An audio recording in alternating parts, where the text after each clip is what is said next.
But through that same Spirit of his Father, through the eternal Spirit, offered himself without spot to God.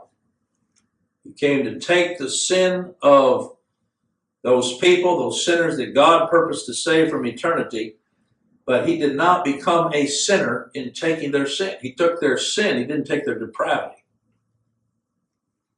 Else he could not have been that spotless lamb, which was required. Even in the Old Testament, they were to tie up that Passover lamb and observe it to make sure there was no blemish before it was offered unto God. And it's through that eternal Spirit that Christ offered himself without spot to God, and that they then, for whom he paid the debt, their consciences are purged from dead works. Dead works are any works that we think that we need to do in addition to what Christ accomplished. Those are dead works. So our conscience being purified from those dead works, we don't come thinking that we bring anything in these hands that are in any way going to affect or complete the work of Christ. No, our conscience purged from them to serve the living God.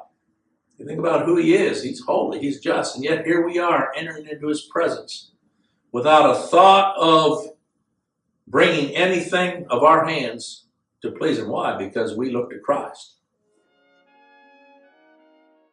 For people to preach that God has no other eyes but your eyes, God has no other ears but your ears, God has no other mouth but your mouth. You ever hear that? I was raised under that. God has no other feet but yours, no other hands but yours. If you don't get to work, he's not going to be able to accomplish his will. The Lord never taught any of his disciples to pray that way. Hallowed be thy name, thy kingdom come, thy will be done. People in their flesh don't want to hear that. When that's the answer that you give. And, you know, I get it like you do. If you're on Facebook, they put it out there. They want you to pray and everything. All you have to put is God's will be done. That's not, you don't get a lot of likes. That's not what they want to hear. What they want to see is a list of people that say praying. And then they got the hands like this, a little icon, praying, praying, praying.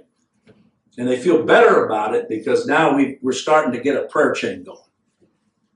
But I'll tell you, when the Lord so teaches us, it doesn't matter what the situation, thy will be done.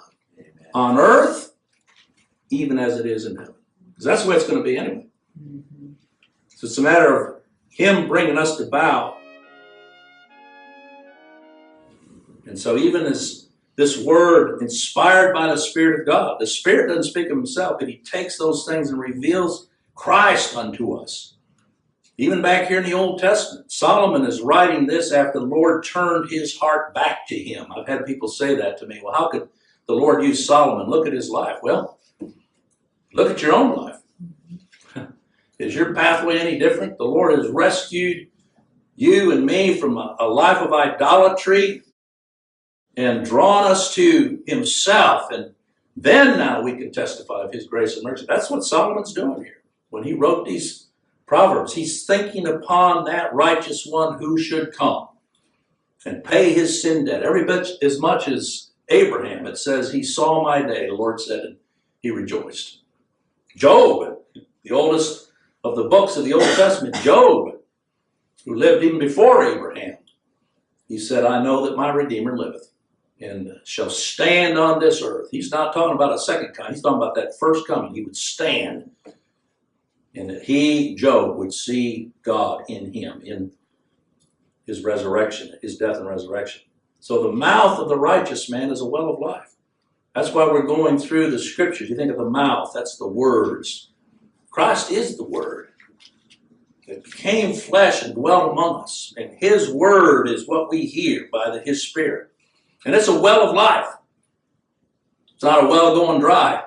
You can't dip into this well and never exhaust it. You think about ever since the fall, all the way to now, to all the way when God wraps this thing up and Christ comes again, it's a well of life for those that he causes to hear.